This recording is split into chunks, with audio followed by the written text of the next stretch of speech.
Father of the teen charged in the Apalachee High School shooting is expected to appear in court this morning. Colin and Colt Gray face dozens of charges. Atlanta News First reporter Sarah Hammond is live right now. She's at the Barrow County Courthouse. Sarah, what can we expect today?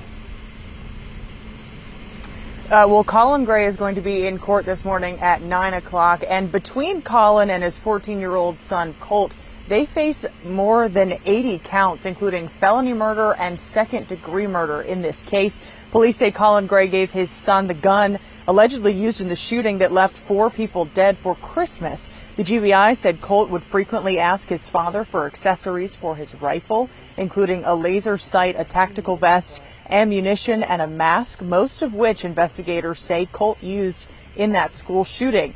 Investigators also say the 14-year-old had a shrine to other school shooters in his gaming room. Investigators also found a letter Colt wrote to his family before the shooting. It says, "Just know it's not your fault. You tried your hardest, not only for me, but for Jenny and Coley.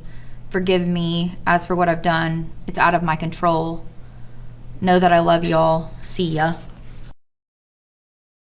And Colin Gray's hearing comes as there's been an uptick in school threats in Georgia and around the country. In the week after the Apalachee High School shooting, roughly 25 students were arrested across Georgia. And just yesterday, Cobb County Police arrested somebody for making fake threats to Altoona High School, causing them to go on a code red for 2 days. Live in Barrow County, Sarah Hammond for Atlanta News First.